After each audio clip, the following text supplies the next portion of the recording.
Hello everyone, मेरा नाम doctor Vijay Kumar है and I am MBBS MD dermatologist. और ये जो सीरीज़ हम स्टार्ट कर रहे हैं ये हेयर्स के लिए कर रहे हैं, हेयर्स की प्रॉब्लम्स के लिए, जिसमें हम आपको बहुत सारी बातें बताने वाले हैं हेयर ऑयलिंग के, हेयर प्रोडक्ट के, चमत्कार ट्रीटमेंट्स के बारे में। जितने भी वर्ल्ड में ट्रीटमेंट्स अवेलेबल हैं, हेयर के कारण क्यों हेयर फॉल हो रहा है, क्या क्या कॉज होते हैं, एक एक चीज़ हम आपको साइंटिफिक बेसिस के साथ डिटेल्स में बताएंगे। तो आप ये सीरीज से जुड़े रहिए। अगर आपके हेयर फॉल हो रहा है तो कीप वॉचिंग।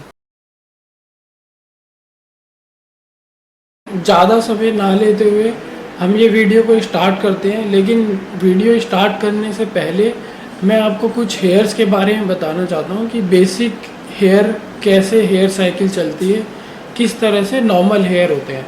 उसके बाद मैं आपको बताऊंगा कि अगर आपके हेयर थिक हैं और वो हेयर फॉल हो रहे हैं तो वो क्यों हो रहे हैं, क्या क्या उसके कारण होते हैं और किस तरह से आप उसे बचा सकते हैं और उसका इलाज क्या क्या है और क्या क्या उससे मिथ जुड़े हुए हैं।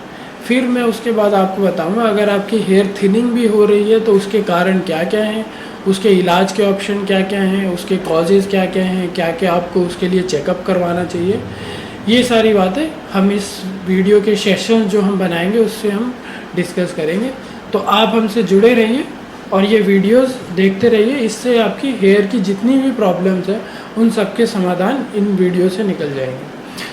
तो नॉर्मल जो हेयर होते हैं, हमने कई बार बात की है कि नॉर्मल हेयर अगर इस तरह से होता है, ये जो हेयर है ये मान लो इस तरह से हमारा स्कैल्प है और स्कैल्प में यहाँ पे ये फॉलिकल होता है। इस फॉलिकल से इस तरह से ये एक हेयर निकलता है, ये यहाँ नीचे ऐसे अटैच रहता है। यहाँ पे कुछ सेल्स होते हैं जो ये प्रोटीन सिक्रीट करते रहते हैं, इस प्रोटीन को केराटिन बोलते हैं। ये केराटिन प्रोटीन जब ऊपर आ जाती है इसको हम हेयर बोलते हैं, जब ये प्रोटीन बाहर आने लग जाती है। नीचे जैसे ये फॉलिकल है, इसके यहाँ पे एक ब्लड वेसल्स होती है जहाँ से इसको ब्लड आता है और यहाँ से न्यूट्रिएंट्स का डिफ्यूज़न होता है और ग्रोथ फैक्टर्स का डिफ्यूज़न होता है। डिफ्यूज़न से ये ग्रोथ फैक्टर्स इन सेल्स को स्टिमुलस देते हैं कि ये हेयर ग्रो करें। ये ग्रोथ फैक्टर्स होते हैं, ये स्टिमुलस देते हैं हेयर को हेयर ग्रो करने के लिए। तो जो ग्रोइंग फेज होता है, हमारे बाल जब ग्रो कर रहे होते हैं उस फेज़ को हम एनाजन फेज़ बोलते हैं और ये 2 से 7 साल रहता है।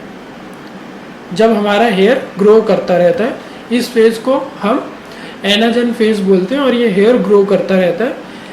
जब ये स्टिमुलस आने बंद हो जाते हैं और ये हेयर जो है फिर रेस्टिंग फेज़ में चला जाता है। रेस्टिंग फेज़ में चला जाता है, उस फेज़ को टीलोजन फेज़ बोलते हैं। जहाँ पे हेयर ग्रो नहीं करता, रेस्ट करता है, वो 2 to 3 मंथ होता है और उसके बाद ये हेयर जो है शेड हो जाता है और नीचे से नया हेयर आने लगता है। ये तो नॉर्मल हेयर साइकिल है। लेकिन अब इसी वजह से अगर आपके मान लो 10 बाल, 20 बाल, 50 बाल, 100 बाल तक अगर डेली गिर रहे हैं तो ये नॉर्मल है, क्योंकि ये हेयर साइकिल है।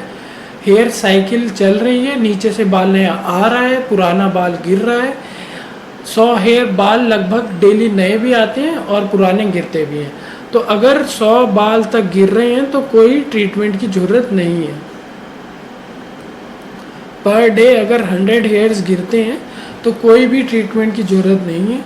अगर उससे ज़्यादा शेडिंग हो रही है तो हमने कहा कि हम उसको 2 भाग में डिवाइड कर लेंगे कि उसकी थिनिंग हो रही है या थिनिंग नहीं हो रही है। तो हम इसकी आगे बात करते हैं। अगर हेयर आपके थिक है और आपकी शेडिंग मतलब बाल ज़्यादा गिर रहे हैं, बहुत ज़्यादा सडनली गिरने लगे, तो इस चीज़ में स्ट्रेस फैक्टर आता है कि कभी भी बॉडी पे किसी तरह का स्ट्रेस होता है, चाहे वो स्ट्रेस फीवर हो, कोई भी टाइफाइड फीवर हो, कोविड-19 का फीवर हो जो अभी चल रहा है, डेंगू का फीवर हो, चिकनगुनिया हुआ हो, वायरल हुआ हो, आपको वैक्सीन लगी हो, आपके एग्ज़ाम्स हो, कोई आप पे मेंटल प्रेशर हो, डिप्रेशन हो, ये कोई भी कारण हो जिसकी वजह से ये एक्यूट स्ट्रेस है, इसकी वजह से टेम्पररी जो है आपके बालों के लिए ब्लड सप्लाई कम होती है। बॉडी के लिए हेयर जो है एक वेस्ट पार्ट है, उसके लिए सबसे पहले अगर हमें ब्लड सप्लाई की बॉडी में कहीं भी ज़रूरत पड़ती है तो जो वेस्ट चीज़ें होती हैं उसकी ब्लड सप्लाई रोक दी जाती है। हेयर सिर्फ एक हमारा सोशल पार्ट है, कॉस्मेटिक पार्ट है, जिसकी वजह से हमारी एज कम दिखती है और हम कॉन्फिडेंस लेवल हमारा अच्छा रहता है, वो अलग चीज़ है। लेकिन वाइटली जो है बॉडी का बाल जो है वो एक वेस्ट ऑर्गन है, कोई हमारी हेल्थ वाइज कोई इशू नहीं करता अगर हमारे बाल ना भी हो तो। लेकिन अगर बॉडी में किसी तरह का स्ट्रेस होता है तो हमारे बालों के लिए काफ़ी सारे कॉर्टिकोस्टेरॉइड और ये सब कॉर्टिसोल वगैरह बॉडी में रिलीज़ होते हैं, एपिनेफ्रिन वगैरह रिलीज़ होते हैं। उसके रिलीज़ होने की वजह से वैसोकंस्ट्रिक्शन होता है। जो ये ब्लड वेसल्स की हम बात कर रहे थे, ये ब्लड वेसल जो है वैसोकंस्ट्रिक्शन होता है। जैसे इतनी मोटी अगर ओपन पाइप था वो इतना पतला हो जाता है, तो पतला हो जाता है तो ग्रोथ फैक्टर्स वगैरह भी कम हो जाते हैं और हेयर जो है वो टेम्पररी उसके लिए ब्लड सप्लाई कम हो जाती है तो वो रेस्टिंग फेज़ में चला जाता है। रेस्टिंग फेज़ में चला जाता है तो 2 से 3 महीने बाद, स्ट्रेस के 2 से 3 महीने बाद हमारे बाल झड़ते हैं। ये तो है अगर टेम्पररी स्ट्रेस हुआ है। लेकिन अगर स्ट्रेस कंटिन्यूस है, आपका एनीमिया है कंटिन्यूसली है, कोई क्रॉनिक डिजीज़ कंटिन्यूसली बनी हुई है, थायराइड प्रॉब्लम है, थायराइड प्रॉब्लम्स हैं, और भी अगर कोई स्ट्रेस अगर कंटिन्यूसली बना हुआ है तो वो स्ट्रेस फैक्टर की वजह से वैसोकंस्ट्रिक्शन बना रहता है और आपकी हेयर की थिनिंग क्रॉनिक टीलोजन एफ्लूवियम में हो सकती है। तो उसको जो है हम अगले पार्ट में डिस्कस करेंगे। ये वाला पार्ट जो है हम उस हेयर की बात कर रहे हैं, अगर वो सडनली शेड हो रहे हैं और वहाँ पे हेयर थिनिंग नहीं हुई है, केवल थिक है, तो ये हेयर इस तरह से शेड होते हैं। अब हम ये बात करते हैं कि ये हेयर का फिर क्या होता है। ये 5 से 35% हमारे बाल गिर सकते हैं स्कैल्प के, 5 से 35% डिपेंड करता है कि स्ट्रेस कितना ज़्यादा था, कितना स्ट्रेस बॉडी पे था। और ये इसलिए होता है क्योंकि एनाजन शिफ्ट बोलते हैं हम इसको। एनाजन से हेयर जो है वो टीलोजन में शिफ्ट होता है, इस चीज़ को एनाजन शिफ्ट बोलते हैं। और ये 5 से 35 लगभग 70 से 80% हमारे स्कैल्प के हेयर जो होते हैं वो एनाजन फेज में होते हैं, वो शिफ्ट होने लग जाते हैं टीलोजन फेज में, बिकॉज टेम्पररी ब्लड सप्लाई कम हो गई है। ग्रोइंग फेज जो है अब रुक गया है और कई सारे बाल जो है वो रेस्टिंग फेज में चले गए हैं। और ये जो रेस्टिंग फेज है इसकी एज 2 to 3 मंथ होती है, तो 2 to 3 मंथ बाद स्ट्रेस के हेयर फॉल होता है। अब ये जो हेयर फॉल है, ये सारे के सारे बाल, टेम्पररी स्ट्रेस था वो रिमूव हो गया तो 4 से 6 महीने में सारे बाल वापस आ जाते हैं। अगर स्ट्रेस रिमूव हो चुका है तो स्ट्रेस रिमूव हो चुका है, ये 4 से 6 महीने में ये सारे बाल वापस आ जाते हैं विदाउट एनी ट्रीटमेंट।